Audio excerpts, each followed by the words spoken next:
People wonder and ask, did Prophet Muhammad peace be upon him marry a child? Was this a normal practice 1400 years ago? What was the wisdom behind it? According to authentic sources, Prophet Muhammad peace be upon him married Aisha when she was 6 years old, and the marriage was consummated after she turned 9. However, it is important to understand things in their historical context. For instance, it would be silly to ask, what kind of milk did they drink 1400 years ago? Or to ask, what kind of engine they used to have back then? Therefore, one must understand that things 1400 years ago were very different from now. Time have changed, and so human have. 1400 years ago, it was very common for women to marry at a young age. It is a historical fact that girls from ages 9 to 14 were married off in Europe, Asia, Africa, and America.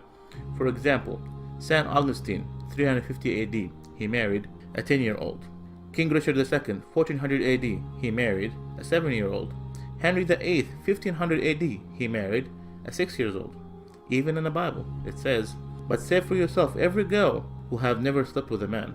According to Catholic Encyclopedia, Mary, the mother of Jesus, was 12 when she married 99-year-old Joseph.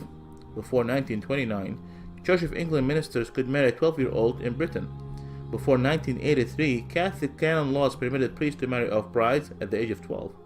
A lot of people are unaware in the United States, in the state of Delaware in the 1880, the minimum age for marriage was 7 years old, and in California it was 10 years. Even now, the marriage age for some states are 12 in Massachusetts, 13 in New Hampshire, and 14 in New York. At the time of the Prophet Muhammad peace be upon him, those who refused his message tried every method and strategy to discredit him. They were always looking for opportunities to attack him, verbally or even physically. Some of this verbal abuse consisted of calling him magician or a soothsayer or crazy. However, they never thought to point out or objected to his marriage to Aisha. Why? Because this was the norm of society, meaning it was completely normal. With that said, did you know that Prophet Muhammad peace be upon him, he had only one wife, Khadija, throughout the first 54 years of his life? Did you know that she was a widow?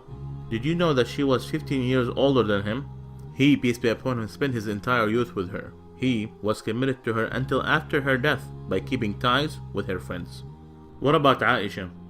Was she a child when she agreed to marry Prophet Muhammad peace be upon him? First, it's important to note that it is strictly prohibited in Islam to marry someone before the age of puberty.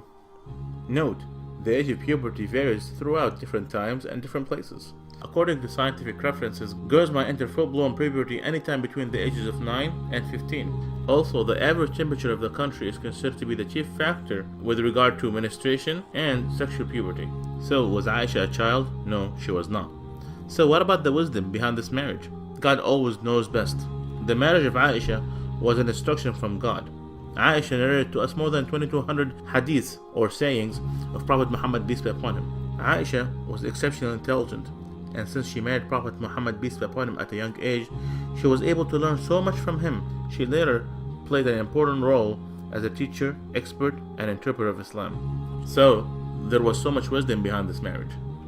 For those who do not know Prophet Muhammad peace be upon him, Prophet Muhammad peace be upon him did not come to seek worldly pleasures, but rather he warned us against them. His companions described him as a man of morality and said he was shyer than a virgin in her seclusion. When the believers asked him an awkward question, he would cover his face out of shyness. He taught us that each religion is known for a kind of morality, and the morality of Islam is shyness and modesty. قل إنما أنا بشر مثلكم يوحى إلي أنما إلهكم إله واحد فمن كان يرجو لقاء ربه فليعمل عملا صالحا ولا يشرك بعبادة ربه أحدا.